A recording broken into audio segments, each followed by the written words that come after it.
All right, part 2. How do doctors diagnose post-COVID POTS? This isn't an easy thing to do, and it can be extremely complicated, and in many cases it can take months to actually find an actual diagnosis to be made. So when your doctor is evaluating you, there's a couple of different tests they're going to run on you. And I'm just going to read straight from my notes here to kind of fill you in on exactly what that is, because there's a lot of information here, guys. The first thing your doctor's going to order is a tilt table test. During a tilt table test, you'll be strapped to a flat table and adjusted to a vertical position for 5 to 45 minutes, depending on the test your doctor orders. Your vitals will be recorded during this time. If your blood pressure decreases, you become dizzy, faint, these tests will produce a positive result that you may have POTS. If your heart rate increases only slightly and blood pressure does not drop significantly, and there are no signs of dizziness or fainting, the test will be negative for a reaction.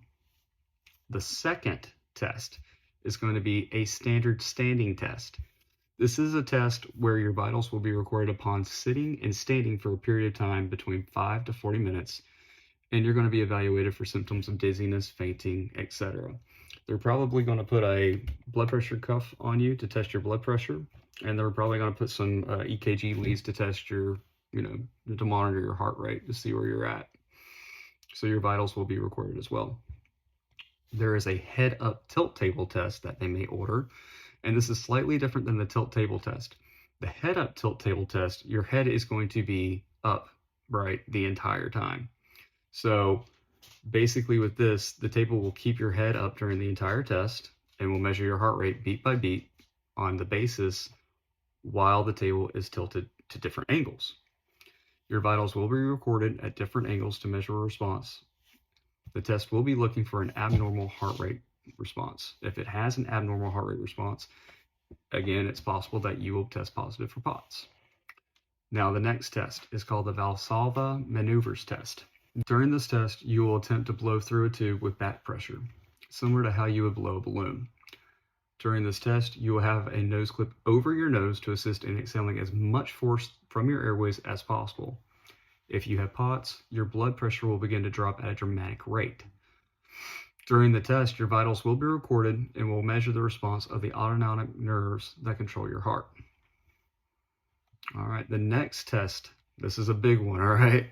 The Quantitative Pseudomotor Axon Reflux test, the QSART.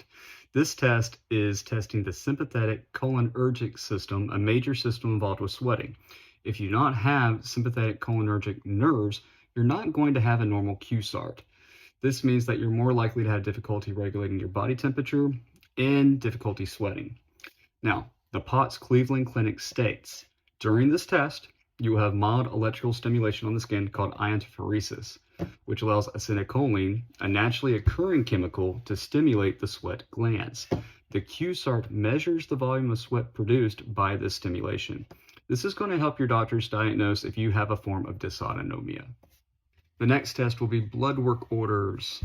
They're going to be pulling blood to test your thyroid, your B12, your B1, vitamin D, certain hormone and enzyme levels to test for an autoimmune condition.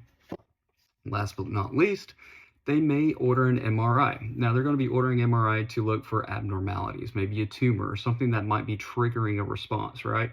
So don't be shocked if they try to order an MRI just to make sure there's something else going on. They want to make sure to rule it out. So where can you go to get treatment and a diagnosis?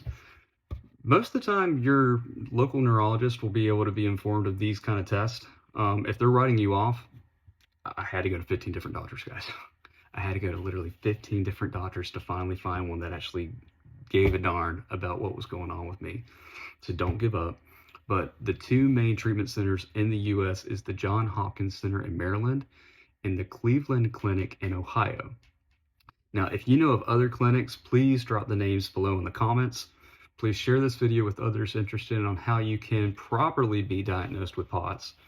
And if you missed my first video on what POTS is post-COVID, please view part 1 and watch part 3 after this video on how I personally am managing my POTS with tips that I've learned from the Cleveland Clinic, Johns Hopkins Clinic, and from the Mayo Clinic. So thank you for watching, guys, and have a great day.